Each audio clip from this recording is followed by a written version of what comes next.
Miqtë e mi, mirëdita dhe mirë se erdhët në këtë transmetim të drejt për drejt, duke i uruar një fillim jave të mbar, por dhe një muaj të mbar. Javën e kaluar e kemi mbyllur muajin dhe javën pikërisht me humbjen e një të moshuari, i cili ende nuk është rikthyer në familje. Për më shumë ju njeh materiali përgatitur nga kryeredaktori e emisionit Me Zemër të Hapur, Anila Akmataj, dhe rikthehemi me detajet të tjera nga terreni.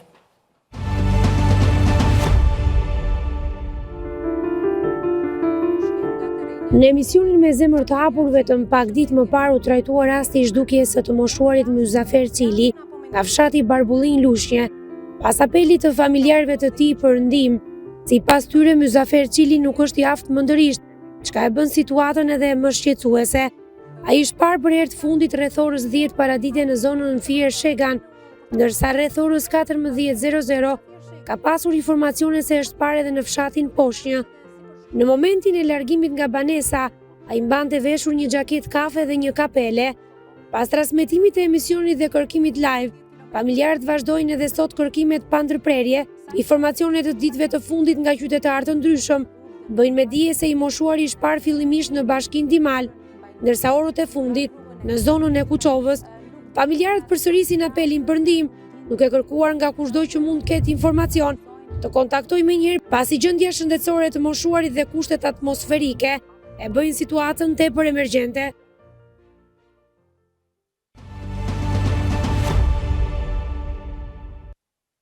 Rikthehemi në transmetim të drejt për drejt, edhe sipas insertit të përgatitur nga kryeredaktori e emisionit Me Zemër të Hapur, Anila Akmataj, të gjitha informacionet në fakt që vinë në redaksin ton janë pikërisht të zona e Dimalit edhe e Kuçovës, të njëjta informacione ka dhe familja nga terreni.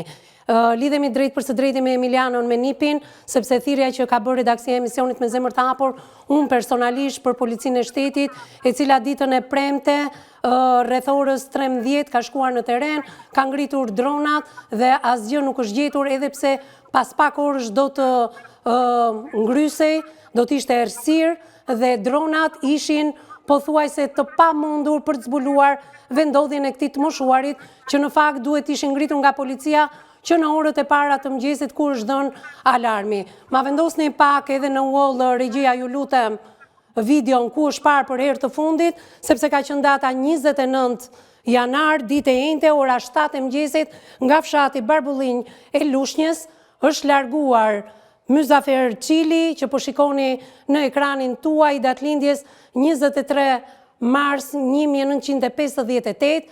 Kalojmë tek video. Regjia në orën 10 ka qenë në Fier Shegan, ku ka folur me familjarët të tij, dhe më pas rreth orës 14:45 është parë në fshatin Poshnjë, në këtë karburant, ku duket me veprime të pakontrolluar ka kërkuar një rrugdalje pas karburantit, dhe më pas punonjësit e lokalit dhe të karburantit i kanë thënë që nuk ka dalje pas tij, dhe shikohet i moshuari që merr një tjetër drejtim, është i veshur me një xhaketë të gjatë, me një pallto të gjatë ngjyrë kafe, me një kapele, me një palë pantallona lëkure ngjyrë të zezë dhe me një qese në dorë.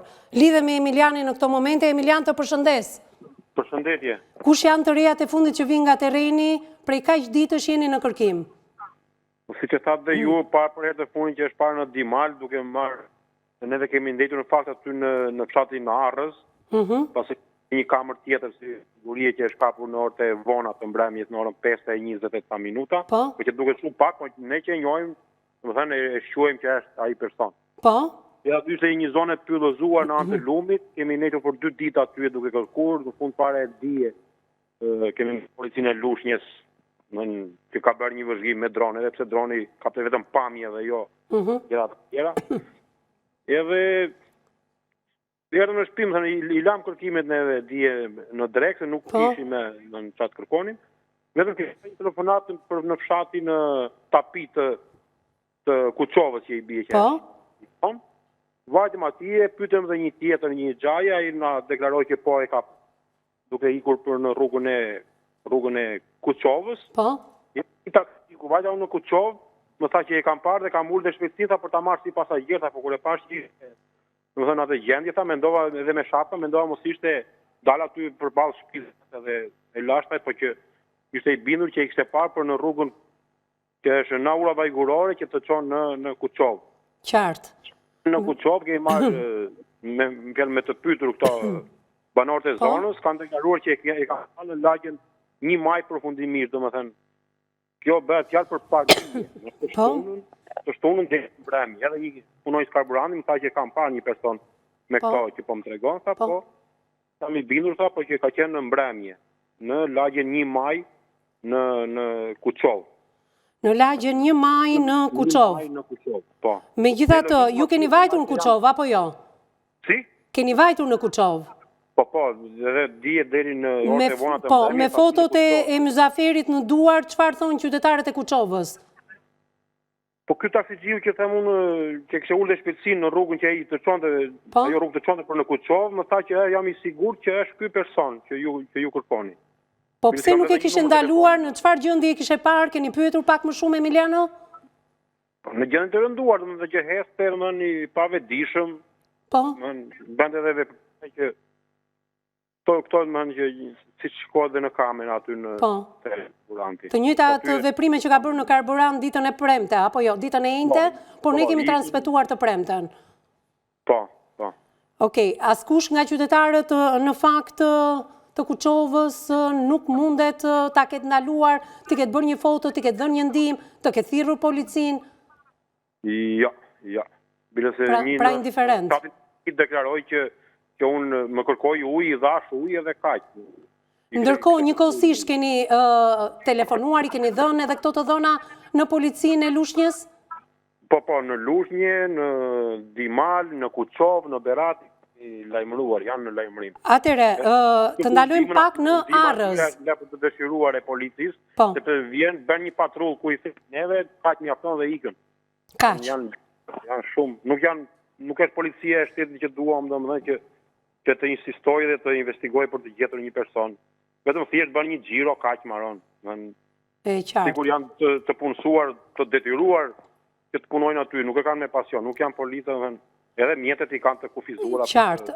Atëre, nga poshnja që është parë me datën 29, ditën e njëjte, rreth orës 14:45 minuta, në çfarë momenti është parë në Arrës, pranë një lumi, një zonë e vështirë? Në orën 5:21 mos gaboj, e kam vitin aty, duket shumë pak.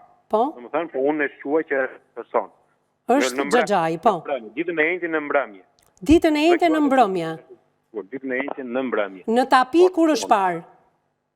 Si? Në Tapi, nga Arsi, ju thoni ka shkuar në Tapi është parë pardije në orën 1. Në orën 12:01 është parë në Tapi, në orën 3. Ditën e shtunë apo ditën e premte? Ditën e shtunë.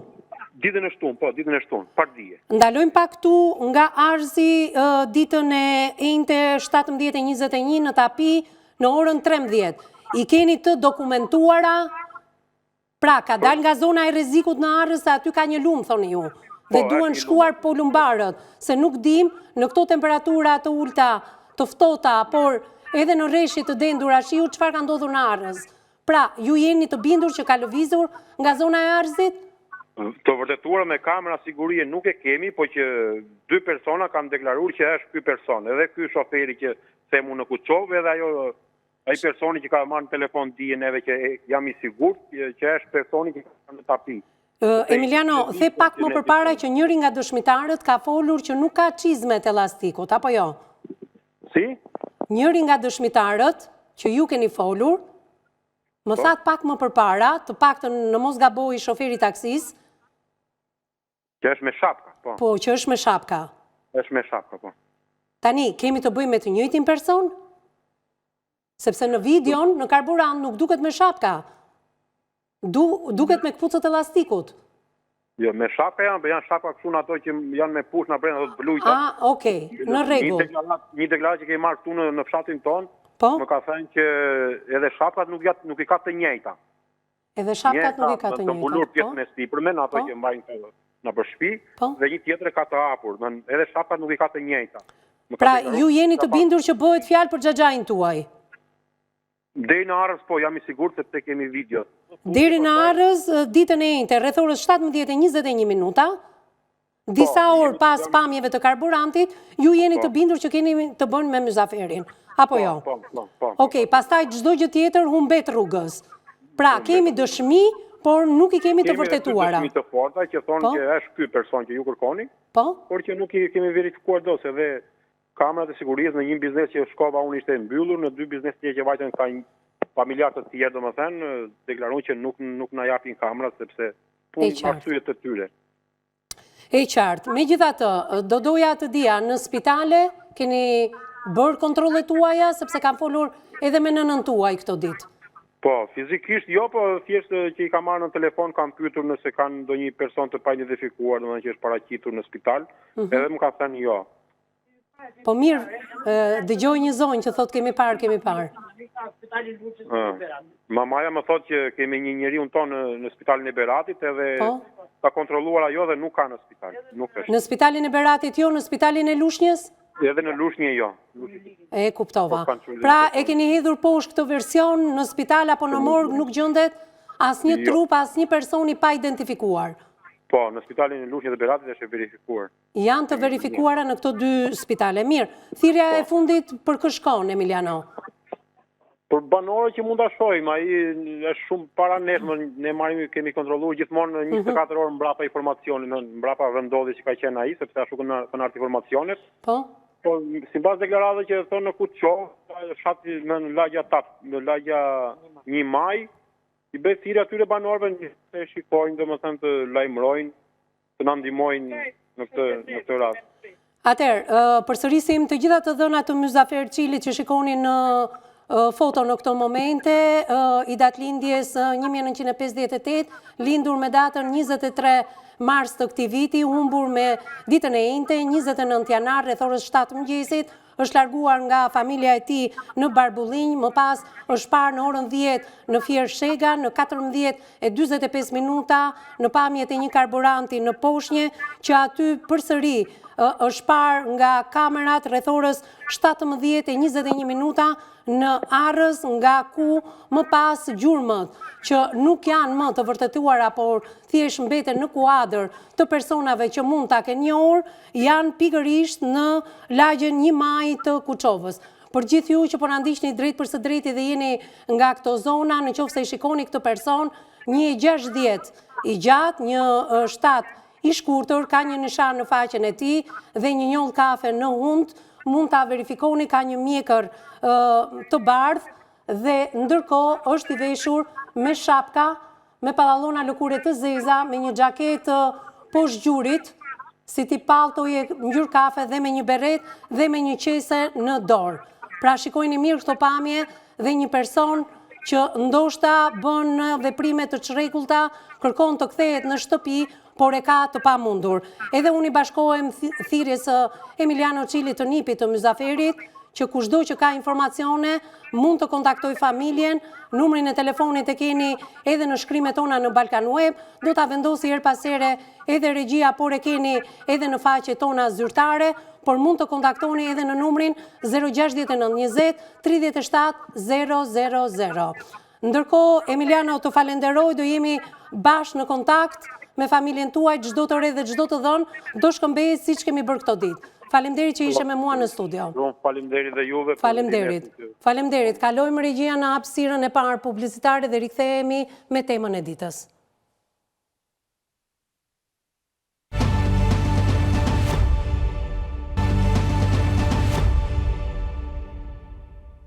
Mbas hapësirës së parë publicitare jemi përsëri drejt për së drejti, përpara se të kalojmë tek tema dhe personazhi i ditës, kanë mbritur edhe mesazhet e para në lidhje me Mjuzafer Çilin, me këtë 68 vjeçar, i cili është kërkuar që ditën e premte nga familjarët në transmetim të drejt për drejt në studion e emisionit Me Zemër të Hapur.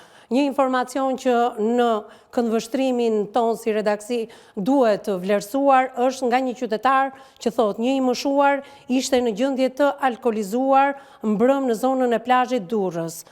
u mor nga policia dhe ambulanca, u dërguar në spital. Kontaktoni me spitalin mos është qytetari Myzafer Qili. Kontaktoni me spitalin rajonal Durrës dhe policin e Durrësit.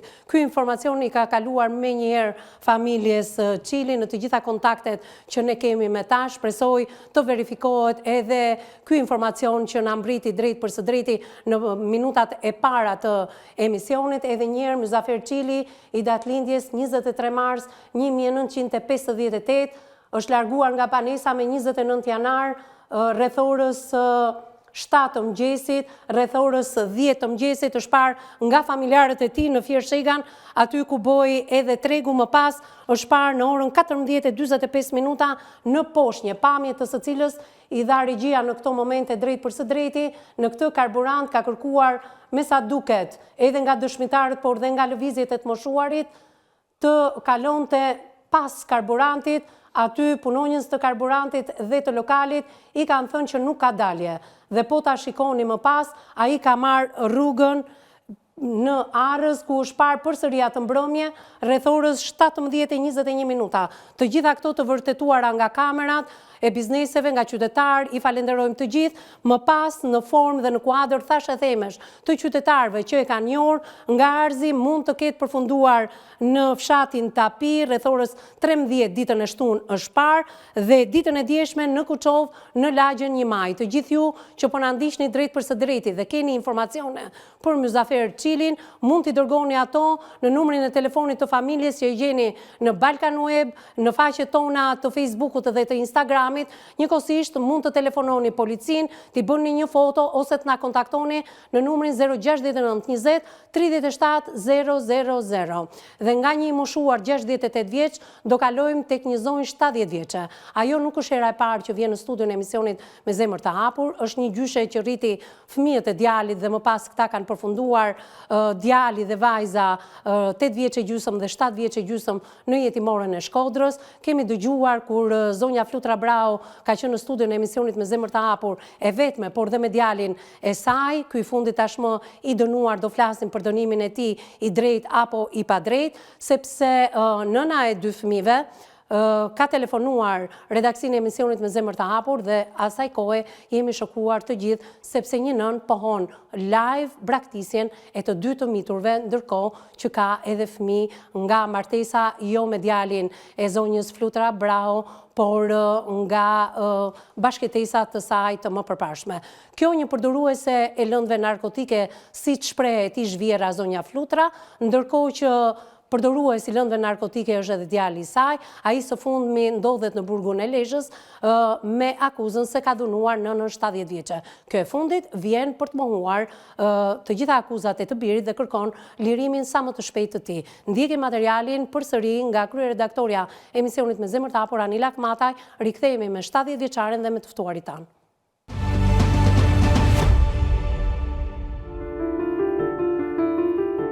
Dhimbja e një gjysheje që ende të rrugëve për të siguruar jetën e nipit dhe mbesës, të cilët u braktisën në rrugë nga nëna e tyre, është historia që do të trajtohet sot në studion e emisionit. 64 vjeçaria rrëfeu në studion e emisionit disa muaj më parë, mes lotësh dhe dhimbje që i ka kapluar shpirtin.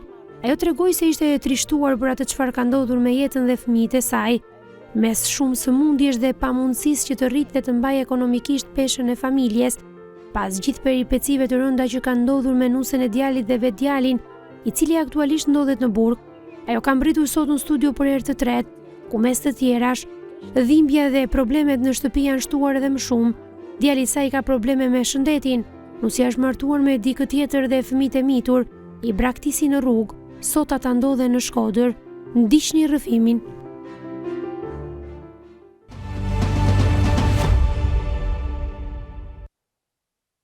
E dhimbshme për 2 fëmijë 8 dhe 7 vjeç, të cilët ndodhen në jetimorën e Shkodrës. Megjithatë është teti por kujdeset për 2 të miturit, nëna dikur i braktisi në mes të rrugës, më pas janë gjetur nga qytetar dhe babai i dorëzoi në pamundësinë e tij fizike, mendore dhe gjithçka tjetër dhe ekonomike, i dërgoi në jetimorën e Shkodrës, ndërkohë që nëna e tij 70 vjeçe zonja Flutura Brau ka mbërritur përsëri sepse akuzat ndaj të birit për dhunë ndaj saj janë janë të papranueshme, thot ajo, megjithatë djali është përdorues i lëndëve narkotike, ndërkohë që kanë konsumuar lëndë narkotike së bashku me ish gruan, veprime të dhunshme ai ka bërë edhe përpara gjykatës kur është përballur me ish të dashurin e ish bashortes tashmë, sepse ata kanë pas një bashkëtesë dhe kur nuk janë kurorzuar, ndërkohë që kjo e fundit krijoi jetën e saj, na ka shokuar kur e kemi telefonuar dhe ka thënë po i kam braktisur me vedije të plot dhe do shikonte jetën e saj, një jetë që me sa duket na çon në një bashkëtesë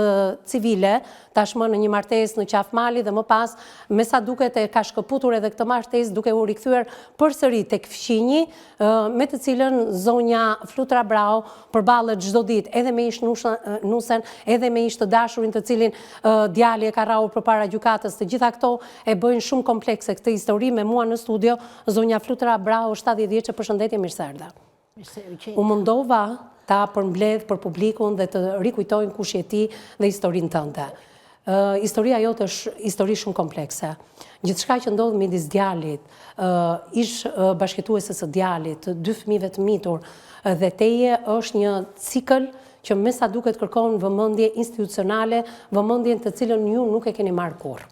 Do rikthehem pas pak tek ty me mua në studio, avokati Ibrahim Sako, përshëndetje avokat, mirë se erdhe. Në krahun tënd Xena Qirici, psikologja jonë klinike e përhershme, përshëndetje, mirë se erdhët. Përshëndetje. Shikoj një dosje voluminoze që nuk e di se për çfarë mund shërbej të gjithë ajo dosje, një nën 70 vjeçë që thot i mbir nuk më ka rrahur, ashtu i bëri dokumentat policia, kush është interesi policisë, do na e thot vetë zonja Flutra Brau. Atëherë, që prej janarit të vitit kaluar, djali është në burg, apo jo? Po. Çfarë ka ndodhur aty? Po, të filloj tash. Po. Ai po grisë ca dokumenta. Unë tha se po më grisë certifikat e kalamajve edhe ca vizita, unë dishe buza kalamajve. Unë i marri qoj ke pesa kalamajt. Me letër, me rekomandimi i qoj dhe vizita mbrapa ke pesa. Sa atje shkonin këta fëmijë. Ajo thot do t'i sjellsh për 6 muaj. Nuk i zuri 6 muajshi. Ngrihet agroni i me për dore, i thoshin, o so fëmijë të bukur këta, o go, së të njasën ty, djali tim i thoshin. Ai se vinte vesh, prap. U mërzit, ma zënë, se kërkoni fëmijë, me i pension në 10.000 lekë, qa do bënte i shkreti. Se unë e le pension që i ra shpije, se më nxori nusja, më yri, këmba 22, këmba 38. Më yri natën. Pra, të kanë hyrë 2 persona, një këm 42 dhe një këm 38 natën në shtëpi. Të mos kalojmë nga një gjendje në tjetrën, do arrim edhe tek shtëpia. Edhe dolla me qira u rinja. Po. Ke ikur me qira se ke frikë të jetosh në shtëpinë tënde. Po, se isnin sprajka, isnin gjëra, vitnin. Po. Edhe hiku unë. Kur shkoj unë tash shkoj dali demi. Edhe atje, mori vesh kjo presonja. Ish nusja. Atje, po. Vinte me maton natën, më 12, e luente penxeren me ilaçe, me gjona, me bojra të zëza. Pra, ajo të përndjek? Po. Është përdoruese lëndëve narkotike? Po, s'më ka lënë fare rehat. Po. Agroni mori edhe hiku në prill, në korik, më datën 13 korik ka ikur agroni. Po. Ka ikur në Francë. Po. Se kishte ca lek borç që veshi fëmijët. Po. Se ja dhanë lakuriq ato. Po. Të Shkodrës. Ne i mbajtëm 6 muaj me mundësi që kishim. E kuptoj. Ja u ploconja, vetrinja pangur dhe fëmijët nuk i linja. E vërtet. Ata s'kan faj. E Ata kuptoj. janë fëmijë e tim. E kuptoj. E jëma nuk i ndihmonte fare. Po ti si nën. Po unë si gjyshe, qa do bënja? Do t'i shjenja, do t'i me... Shua di ishi qatë. Më thoshe, me se ma në i rilacë. Po ku di unë asu se di, thosha, dhe unë jam trullosur, jam qëruar. Bënja analizë, me shpirtin e Zotit po e thema, ati dhe laborator, 30.000 lekë, si nga ka që përblyer e dirama të shpërbimi që la da. Unë kam bë një heko, edhe një analizë me mbjedhje. Po. Ajo më nxjerr mua 20% me veshkat. Po. Aty hyni merr kjo, merr vesh i merr me dokumenta, me gjëra, me çelës, palco mo, njeri. Ku shkoj unë? Shkoj se mos mi ka grisur agroni me dokumentat, ja, agroni kishte hikur. Kjo më hyte në çdo shtëpi. Nuk do të lere hatë, thoshte, asnjë çik. Pse të përndishte? Nuk e di. Nuk e di. Nga që nuk ka një vedije të plotë se është përdoruese lëndëve narkotike, apo E di se pire... ka diçka të pambyllur me ty? Zhvishet. Të lutem, ka diçka të pambyllur me E ty? di vetë, unë zdigja. Unë e dija se ishte nuse cuni tim, a ishte nuse të tjerve. Ke pak shumë ti? Më falë, se kjo është deklarat shumë e fortë. Si nuse e të tjerve, ndërkohë që e dije që ishte nuse... E dija nuse djalit të rinë të ka jo, mi ke shinat e trenit, lartë. A jetonte me djalin tënd apo jo? Me djalin. Djalit i hipte një ilaç, a i flinte 24 orë gjumë a i. Po? Kur thoshon se s'po më merë djalin në telefon. Po? Thonë kom shijet ka kalu në gjëndje kome, me në gjëndje vdekje, thot djali. Se qari ka dhënë kjo, thonë. Ati kurinte. Kur shkonja unë gjeta një djal tjetër. Po? O, thot, shisa e kam djalin, thot. Për cunin që i kishte 10 vjeç, të shqipën 11 a i në maj. Po këta i kam rritur e kam larë unë, mërë thash. Sepse duhet theksuar për publikun, zonja Flutra, se kalon nga një temë në tjetrën, që ajo ka ardhur tek ju, zonja në fjalë, si bashkëtuese e djalit tënd, sepse ato ishin të dy përdorues të lëndëve narkotike, i ka bashkuar me sa duket lënda narkotike, të dy. Nga kjo bashkëtesë kanë bërë 2 fëmijë, por ajo kishte një fëmijë me një person tjetër. Dhe kur ti vajte dhe i gjete me këtë person, a i tha, shiko sa e kam djalin. Kur a i është sot diku mbi 18 vjeç, 18-19 vjeç. Ka dhe i tjetër 10 vjeç. Tani, pyetja ime, zonja Flutra, ishte për djalin tënd. Pse a i në janar të vitit 2025 përfundoi në burg dhe letrat e djalit tënd janë pikërisht se djali pretendohet se ju ka dhunuar juve. Pastaj do dalim tek ajo çfarë kemi diskutuar më parë në këtë studio. Ndalojmë pak tek marrëdhënia e djalit tënd me ty. Pse është i dënuar ai sot? Grisi ata, më datën të janarit. Grisi dokumenta, ti thash, po më ke grisu ma agron këto dokumentat e analizave, kush i bën prap. Unë do kurojmë ata. Spoli. Edhe unë shkoj dhe një zonjë tashi, dhe i shqice, se nuk di të ma në telefon. Kaq? Jam. E thot ajo, mos, e qonë në rajon ke një që i thot se, do të taran, thot.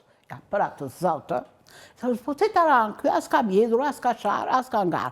Për dokumentat po e qoj, se ka me dokumentat e fëmijëve. Pse duhet ta çoje? Më fal pak. Ai grisi disa dokumenta. Po. Ajo çështja e dokumentave nuk mund të rikthehej. Ti mund të shkoje o të bëje analizat që se kishe mundësinë, ose të shkoje në laboratorin ku kishe bërë analizat dhe të merrje një kopje të analizave. Ma dha prapë ti, ajo. Se këtu dua sinqeritetin tënd. Se duhet ta dërgoje ti në polici? Edhe thot ajo që mos e ço. I thash unë me polica e kam çuar gjithmonë ke pesë. Ti doje ta kuroje? Po. Pra, të thrisje policin, ta shoqëronin dhe ta çonin në spitalin numër 5. Po. Në spital. Po. Këta, ku isha unë, në rrugë, dhe stacioni autobusit, unë isha i qikë më latë me shpi. Për një e këta të dy që shkojnë, që dalën patrulla natën. Venë, e zonë, bëhu gati, a i unë dze, që të bëjmë gati? Nuk din të gjë që unë shkolla dhe kjo gruja, edhe unë kam i qikë faj këtu, që e mora në telefon. Ti nuk e absolutisht asnjë faj, por ai nuk e percepton dot vajtjen tënde. Po mirë. I thotë, pse të vishem, thotë, kishte grisur gjitha ta, kishte bë plaçkat gati për t'ikur prap në Francë. Po. I thotë, hecët. Të lutem. Është e papranueshme zonja Flutra, fjalori që ti përdor. Po të lutem. Ata le ta përdorin. Jemi në studio televizive, jemi live drejt për së drejti, jemi në një fashë orari që ndiqemi. Të lutem.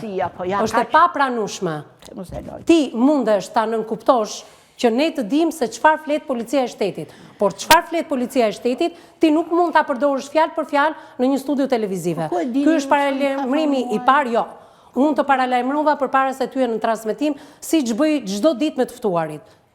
Në qoftë se ju e keni në fjalorin tuaj të përditshëm, nuk duhet japim këtë shembull.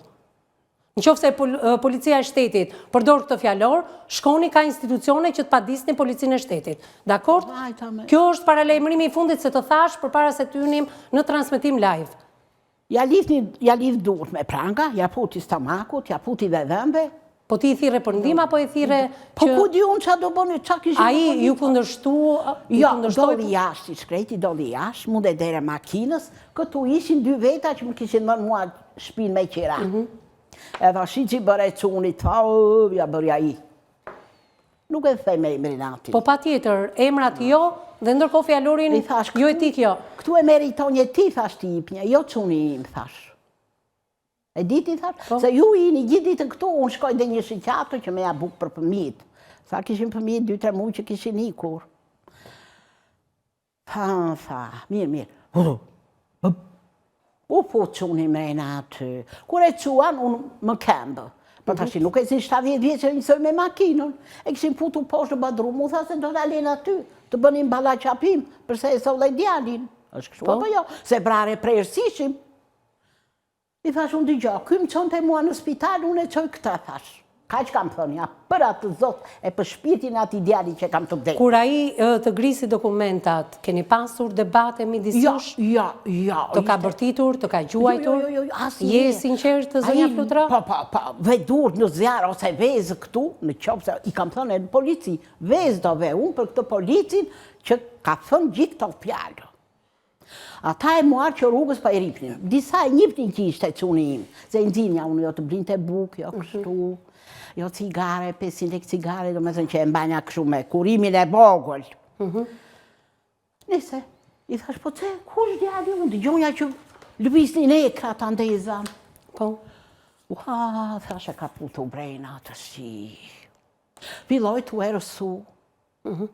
Ora 10:30, firë një gardiane kështu, me makina, 6 makina e kanë cuar dhe pesa. Dhe pesa, dhe spitali ku kishte kartelën, sa atje u varnja unë, edhe me doktorin atje u varnja.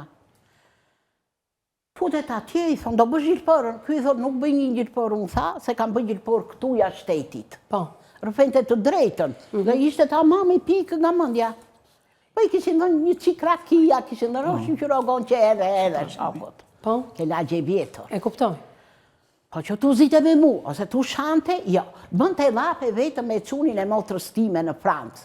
Se ka 20 vjetë që rria i atje, e di gjuhën, edhe aje ka qunë në spital, i kam bë këto analiza, këto gjëra, vetet ke njësia 4 para se të njanë të kysher, edhe i thot, udhroj, i thot, njësis 4 kryetares, se ja ishte kempin ajo, rinte ja ishte, masil. Po nuk ta sjedh me se ja me tjetër kusht lekët në rrugë. Ky do të ajë për vete, kur fëmijët janë në shpinë e fëmijës. Më kuptove? E kuptova, gjithë historinë tënde e kuptova. Vetëm unë shikoj reagimin edhe panelit, sepse kemi një dosje voluminoze, të gjitha dokumentat e servirura nga ty, dhe shikoj reagim edhe të avokatit edhe të psikologës për sa i përket një rrëfimi që me sa duket vetëm në një pikë nuk përputhet. Ju thoni, keni shkuar, jeni ankuar në një zyrë, për grisi dokumentash, gjë që nuk e konceptoj dot, dhe pata një lloj replike me ty, se si mund të shkohet në një zyrë dhe të ankohesh për letra, dhe jo për mënyrën e sjelljes së djalit tuaj në mënyrë agresive, dhe kjo është e papranueshme. Më pas është lajmëruar policia dhe policia e ka marrë djalin, ka plotësuar sipas policisë thoni ju, i paragjykuar për shkak të racës së tij, dhe përmendë një fjalë të papranueshme në këtë studio dhe sharjet, ti këta polica i nje me emër, me mbiemër, dhe mund të shkosh pranë zyrave të televizionit ton, shumë pranë kësaj zone, ndodhe dhe AMP-ja, ku mund të shkosh dhe të deklarosh të gjithë racizmin, gjuhën e pa precedent që punojësi policisë ka shkaktuar ndaj jush. Por ju thoni edhe diçka tjetër. Thoni që djali nuk ka ushtruar dhunë ndaj meje. Mua, sinqerisht, po ta them duket parë në sy drejt për drejt Flutra, më duket më tepër që ju doni ta justifikoni djalin tuaj, ta mohoni një ngjarje që ka ndodhur. U futem të mahoj, unë të më ketë raur a i, as njerë, ja. Po pse janë bërë letrat në mënyrë të tillë? I ka bërë se është fajtor. Kush është fajtor? Polici është fajtor dhe duhet bënte letrat, po mirë, ti ju... Si bjeti a thue nopë, tha do makinë, vete e fute poshtë, me shqenma, e shtryth. Po pse duhet arrinin policës se nuk e kuptova? Nuk e di. Asu nuk e di. Pra, mos i ka kundërshtuar djali juaj? Jo, më ja hipi për një në makinë. E si ishte i larë me i bluzë, Po pse duhet ushtronin dhe unë? Po pse i hedhën ujë? Sa ti i bjetë fiktë, aqë fuqi ka, i bjetë fiktë. Të lutem, Flutra, pse duhet adhunonin? Pa arsye. E din ata. O duket pasur një arsye, o a i ka kundërshtuar, ose a i s'ka dashur t'i bindet urdhrave të atyre, Se ka një protokoll për gjithë këta Më policë. di dur ti mua dhe më bje stomakut, edhe i del e mura gjiga goja. Të lutem, kjo është pasoja. Ne duam të dim shkakun. E ka kundërshtuar apo jo, se ti the isha pas tyre. Unë isha më këmbë të shku, kur vete unë t'i gjoj atje që... Po ti nuk e di se çfarë ka ndodhur pra aty. Po se di, po të rëfendet e Ku e polici. di ti që djali jot nuk i ka kundërshtuar? Po të rëfendet e polici. E të më thoshte mua, ke djallë të keq. Po e, atëfere e pranosha. Atëherë, ndaloj pak këtu, ti thua dhunë, ndaj teje nuk ka ushtruar. Jo. Okej, ti ju nënshtrove një ekzaminimi mjekoligjor? Vajta unë dhe Kemi një raport sot? Vajta ke doktoresha ke mjekje lagjes, i thashë unë, mi që me edhe një lagj. Shiko njerë, kam në një gjo unë, edhe u hapa të shu edhe kështu. Po ti duhet shkosh ke mjekoligjor, jo tek... Po s'ma ipnim Nuk për të është mjeku paraqitur ligjor. e vis, nuk është Nuk është paraqitur paraqitur, ja. Po, Ja, ta dëgjojmë dhe kundërshtojmë aty ku mjeku ligjor. ajo do me thënë këmgull. Janë bërë Zonja Flutra, që ta kuptojmë qartë. Pa. Sepse këtu jemi edhe si gjyshi atyre dy fëmijëve, që her pas here në moshë të vogël nëna i braktisi në rrugë, dikush i gjeti, ju i morët, babai i tyre i dorëzoi me vedije sepse nuk i keni mundësit për t'i mbajtur, në jetimorën e Shkodrës, aty ndenjën ca kohë dhe i morët juve. Në transmetim live jemi shokuar që nëna atyre dy fëmijëve tha po i kam braktisur, nuk ka ndodhur kurrë përveç asaj zonje. Nënat gjithmonë justifikojnë edhe braktisjen kur ndodh, por vetëm ajo zonjë ishte e pa, do ta dëgjojmë edhe pas pak, pse jemi tronditur. Atëherë, ti sot çfarë kërkon? Pse djali yt është dënuar me pa të drejtë dhe të rikthehet në shtëpi? Po. Po ai vuan nga shëndeti mendor, mundeni ju 70 vjeç që ta mbani? Po, unë e mbaja me. Me mua dilte me përdore, më çonte mua. A është agresiv ai? Më kara, jo, jo. Ati ti bjes qeshti, ata femunë. Ne ishim në gjyq dhe cupa, për kalamajtu që do t'i mermim. A ishte shumë i gëzuar. Vjen ish gruja, si ti them. Njerin këtej e tjetrin këtej dy shokë soli, a i lidhu një dorezë, që unë i sa kështë e dalë nga burgu. Herën e parë pse ra në burg? Ashtu, pa. Edhe, a i sa do t'ja puste që unë i tim, unë një ta pa, kamra pa ndjenja atje, 4-5 orë pa ndjenja unë. Pra, kjo zonjë që thoni ju përndjek edhe juve dhe djalin tënd. Për çfarë arsye ju përndjek? Nuk e di pse e ndjek. Edhe e di edhe gjyqtarja që më ka dalë edhe ajo. Pra, djali juaj nuk është hera parë që përfundon në burg. Ka përfunduar dhe herë të tjera. Po kjo dhe i ka putur. E ka futur ajo atëre kur ishte me atë. Po. Tani është me ty, Po. është faji policisë, tani do t'i pranojmë ca të vërteta në këtë studio, apo? Unë për të rau nuk pranoj. Kur e kur, se Okej. unë kisha 3 cuna edhe nuk më ripte. I madhi më lante këmbët. Kur mija nga puna, të them ta mamë, si shpirtin e Zotit. Një. Kur vjen polici tashi dhe shpia, që e merë cunin që i thosha unë, mereni, futeni një cik dhe pesa. Po, si ke emrin? Agroni, thosha. Ata, o goni nuk më njep mua, e merin me të mira, e qonin dhe pesa. E po kësaj radhe ka ndodhur diçka, Kësaj pra? radhe, të ishin të agresuar. Kësaj radhe. Mirë. Nuk e njifnin. Okej. Në lidhje me dënimin e djalit tuaj, dua t'ja kaloj fjalën me njëherë avokatit, sepse me psikologën kemi edhe çështje të tjera në lidhje me bashkëtuesen dhe nënën e atyre dy të miturve që sot kanë përfunduar në jetimorin e Shkodrës. Çfarë ka ndodhur me gjithë dokumentat që ju keni?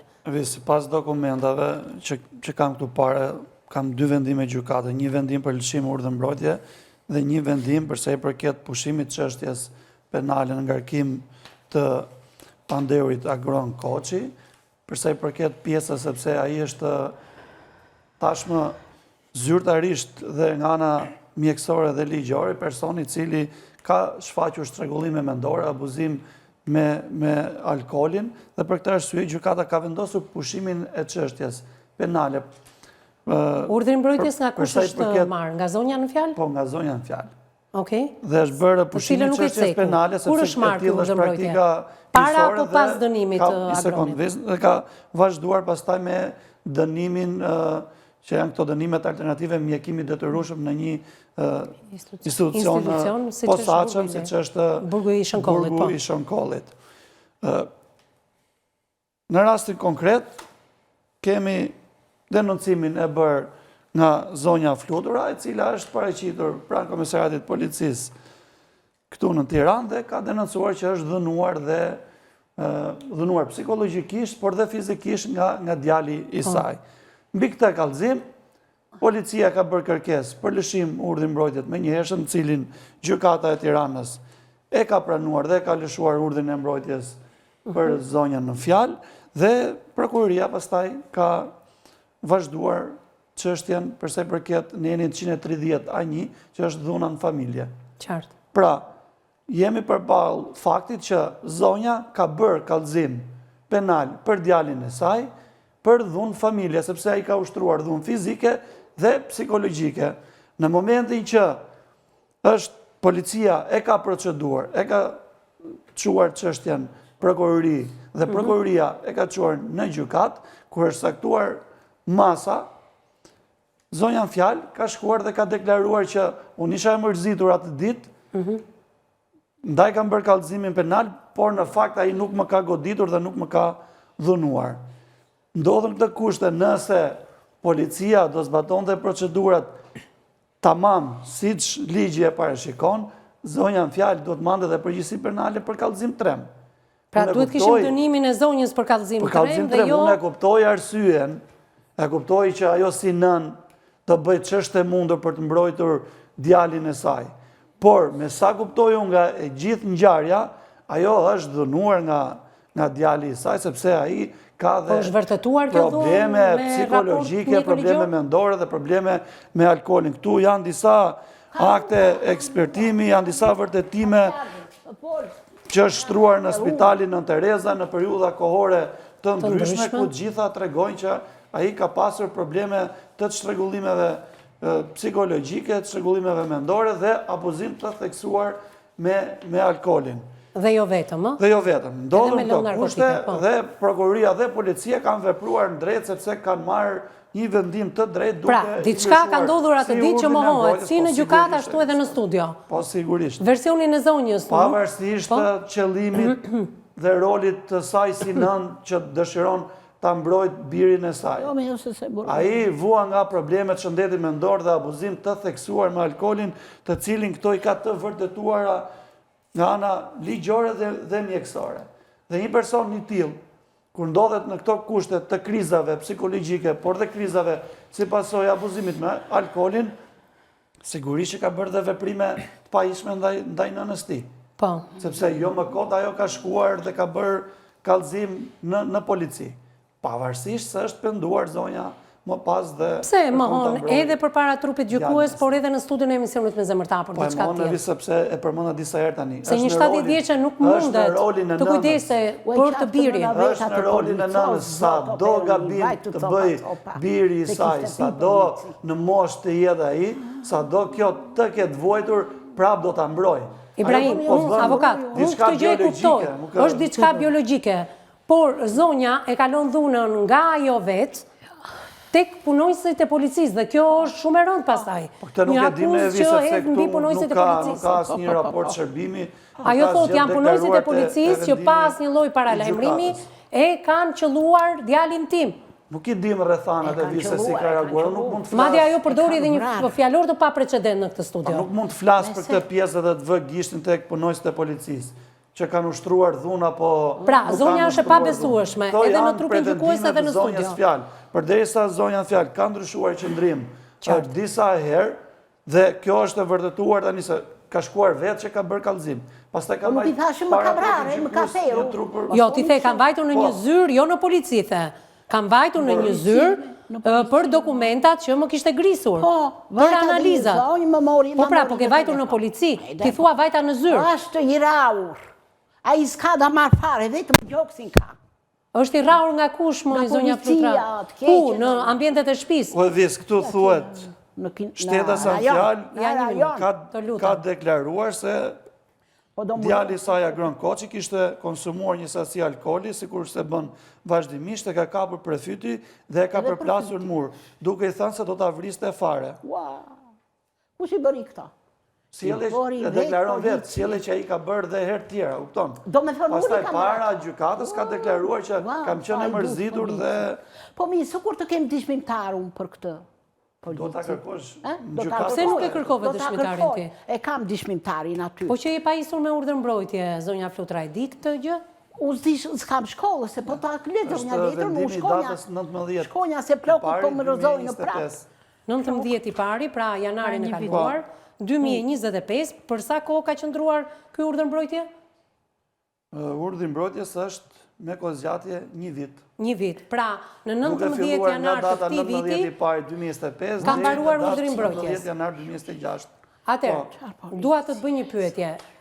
Ju thatë që i është dhënë mjekimi detyrueshëm dënimi për Agronin, se mbajnë të dy mbiemra të ndryshëm, se zonja është ndarë nga babai i Agronit dhe kanë mbiemra të ndryshëm. Të lutem zonja Flutra, më lër të moderoj dhe të pyes avokatin. Atëherë, do doja të dija për mjekimin e detyrueshëm. Në qoftë se mbas 1 viti do të mblidhet komisioni dhe do vlerësoj që kemi një rehabilitim dhe do kërkohet pra pikërisht nëna për të marrë përsipër një kujdestar, që nëna është në këtë rast besoj, mosha 70 vjeçe për të kujdesur për Agronin. Çfarë do ndodhi? Visë, gjykata bazuar në nenin 46 të kodit penal ka caktuar masën në mjekimit detyrueshëm në institucion përkatës që është ai ku ai është aktualisht. Sepse është me praktikë gjyqësore, por dhe me ligj, parashikuar nga nena 379 dhe në vazhdim kodit procedurës penale, kur konstatohet se personi që është i akuzuar ka probleme të shëndetit mendor, pushohet çështja në ngarkim të tij për veprën penale në rastin konkret parashikuar nga neni 131 që është dhuna në familje dhe çohet për mjekim të detyrueshëm.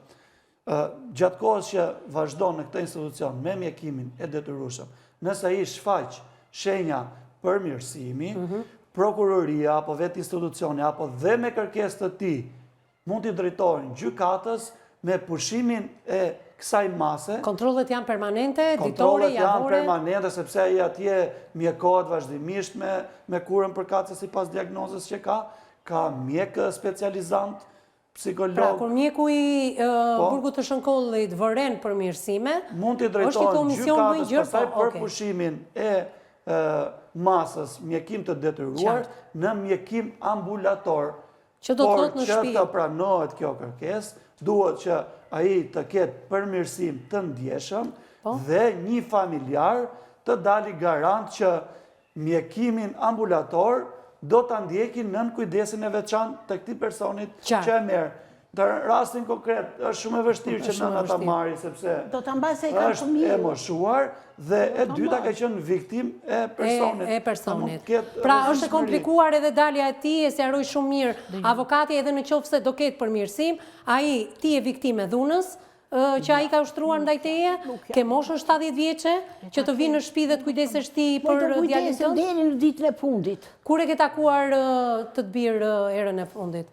Kur ka qenë? Para një jave, para ca ditësh. Si ishte gjendja e tij? Ishte shumë mirë, edhe më thonë të gjithë ata që janë me mua njësoj, do me thonë prindër të tjerëve, më përse e ke sjell këtu?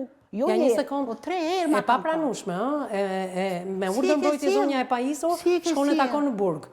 Duhet i qëndroj larg sipas urdhrit mbrojtjes. Dëgjoj, ai po ti ta ka. Sa afër qëndroni me njëri tjetrin? Jo, me telat na ndajnë. Vetëm telat të ndajnë. Gishtat na jep djali. Gishtat ju jep djali. Sa larg duhet i qëndroj? Kjo është e papranueshme.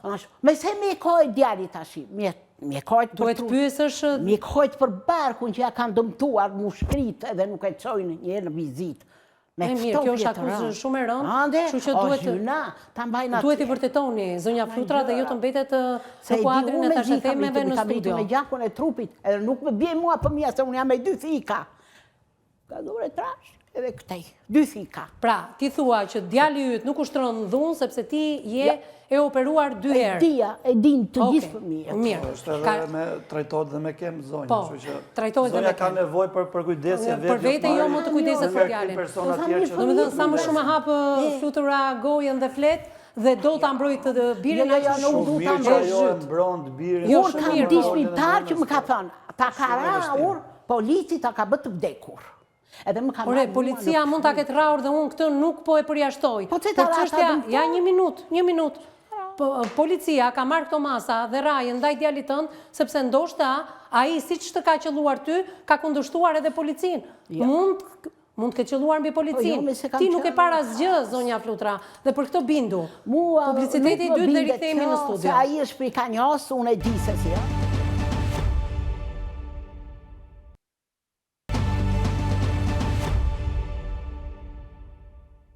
Mbas hapësirës së dytë publicitare, jemi drejt për së drejti në pjesën e tretë dhe të fundit. Me njëherë fjala kalon për psikologën klinike Eksena Qerici, psikologja jonë. Ndër vite shikoj që është një nga temat, paktën, një nga rastet e studiuara si para, por edhe gjatë gjithë transmetimit, kokën ullur, mbi dokumenta dhe shkëmbenit në fakt mendime edhe opinione me avokatin. Avokati foli nga ana ligjore, jam kurioztare të di edhe vlerësimin tënd. Është një situatë komplekse. Kemi një zonjë 70 vjeçë në mbrojtje, e stikte nënës e tjerë, por nuk mund të mohohet ajo që është e vërtetuar në dokumenta. Dhe ajo çfarë cilësoi dhe avokati që qëllimi nënës për te gjithë kushteve është të mbrojë fëmijën, ndoshta edhe kur situata nuk është në mbrojtje. Situata është komplekse, sepse nga historiku i dosjes shihet që ka 18 vite si historik në raport me shëndetin mendor, luhet në 3 ose 4 diagnoza, të cilat janë të vështira. 3 ose 4? Po, janë të vështira të kujtë kategorie asaj më të rëndën? Sigurisht, dhe abuzimi me substancat i ka vënë vullën e vështirësisë. Sigurisht që edhe në arsyetimin të gjykatës shihet që ka një prag të ulët ngacmueshmërie, pra çfarë mund të shpjegojë edhe faktin që mund të jetë konfliktuar me policinë, pa duke patur një prag të ulët ngacmueshmërie, do të thotë që çdo gjë e jashtme, sado e vogël mund na duket ne, për të ka qenë. Pra është konfliktual, është agresiv? Kjo krijohet, pra kur ke një prag të ulët ngacmueshmërie, do të thotë që mund të konfliktohesh shpejt me dikë dhe gjykimi është i dëmtuar. Dhe të gjitha këto të japin idenë që flasim për një specifik. Pra, policia në rastin konkret ka vepruar shpejt, duhet ta theksojmë këtë gjë, se zonja thotë, unë isha në këmbë, ato arritën para meje dhe nuk e ka parë momentin e parë të ballafaqimit të djalit me policinë, por ka parë veprimet e policisë ndaj djalit saj. Pikërisht, ka parë ndoshta pjesën përfundimtare. Këtu kemi 5 fletë të cilat tregojnë historikun e shëndetit mendor, pra shtrimin në spital, dhe kjo ka bërë të detyrueshme që për shkak të sjelljes dhe specifikohet dhe sjellje, po themi, antisociale ose me rrezikshmëri shoqërore, ka bërë që të shkojë në institucion të cilën duhet të vuaj, po themi, shëndetin e tij mendor me mjekim, sepse nuk mban përgjegjësi, pra nuk është i përgjegjshëm për veprën penale dhe sigurisht që mjekimi... Ky person duhet të ketë në bazë të këtyre diagnozave një kujdestar të paktën edhe fizik edhe ligjor?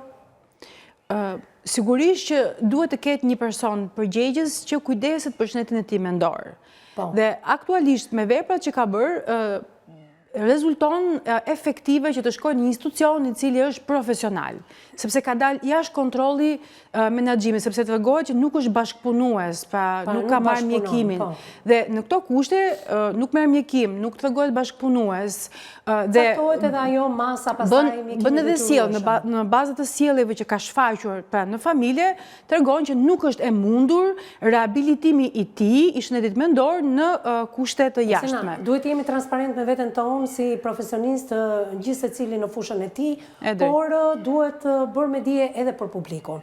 Tani ti the 3-4 diagnoza shumë të rënda të shëndetit mendor, përzier këto edhe me alkool dhe me substanca të tjera.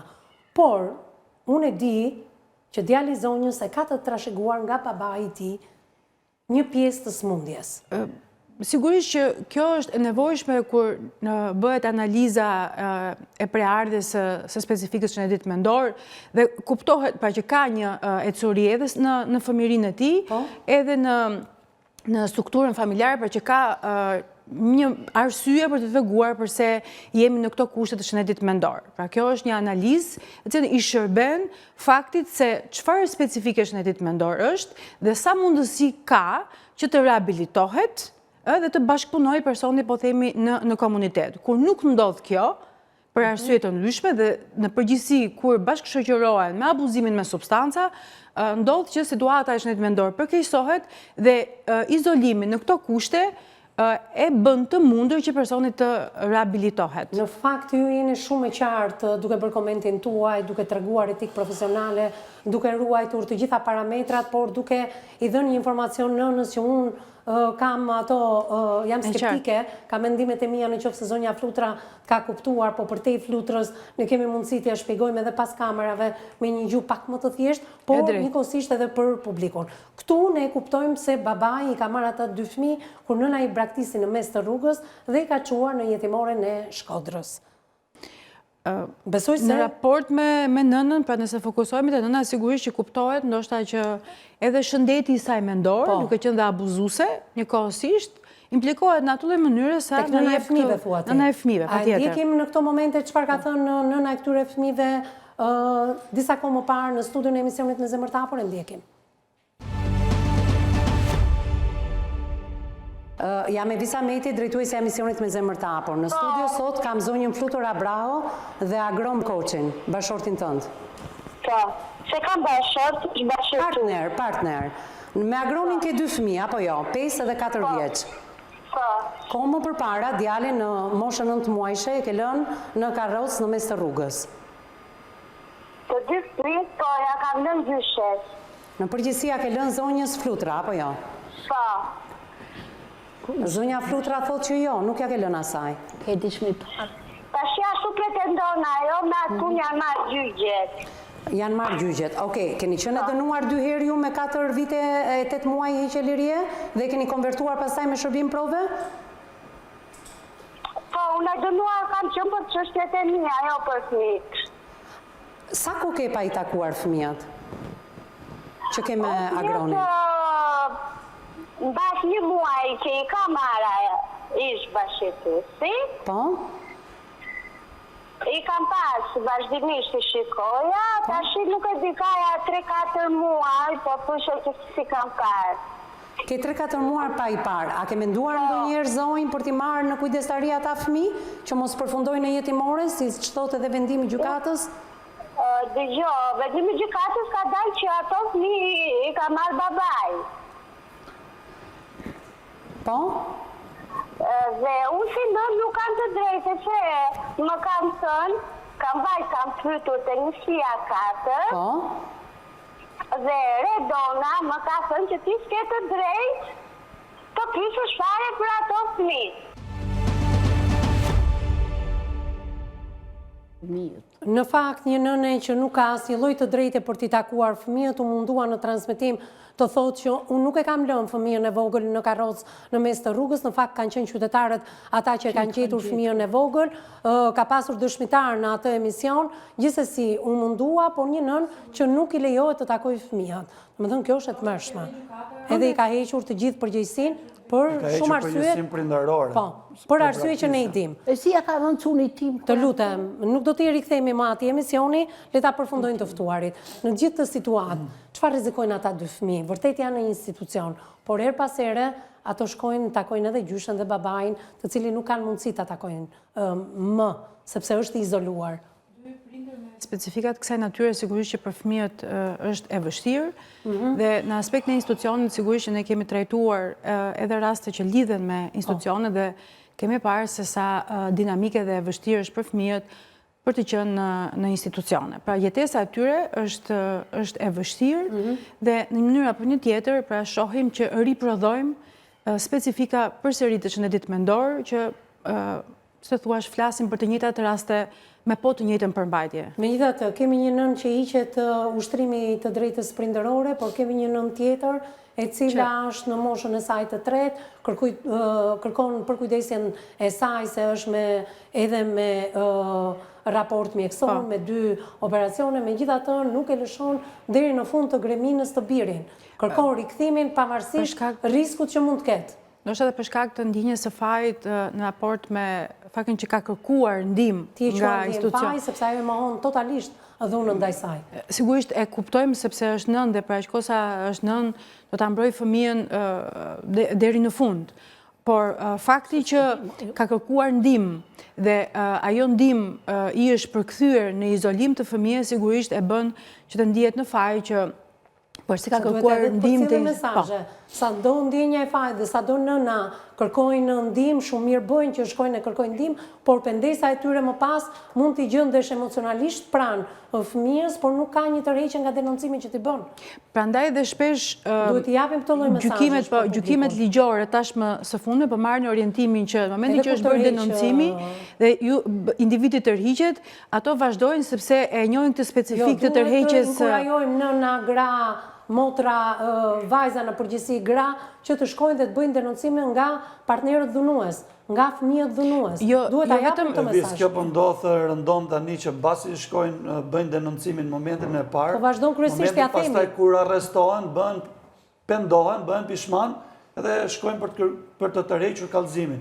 Kjo gjë nuk bëhet më. Procedimi referohet dhe vazhdohet pastaj me gjykimin. Kjo është vështirësia edhe e ndryshimit. E rëndësishme është që nëna duhet kuptoj me këtë specifik që ka të shëndetit mendor, me mëshimin e saj, e ka shumë të vështirë ta menaxhoj të gjithë specifikën e tij të shëndetit mendor. Ju falenderoj të dyve për prezencën në këtë studio. Zonja Flutra, të falenderoj dhe ty që ishe me mua. Një mesazh shumë të shkurtër se më duhet ta mbyll. Unë ja këtë i them nënës kalamajve. I ka lënë rrugë, ka dishmimtar që i kanë gjetë ata fëmijë. Për djalin tënd çfarë ke për të thënë? Mos ma çon tek nuk ka raur, unë do ta kërkoj me atë njerëz që më tha. Okej. A dishmimtar ai. Okej. Faleminderit edhe ju miq që na keni ndjekur drejt për së drejti. Bashkë takohemi në ditët në vijim. Deri atëherë miru takofshim.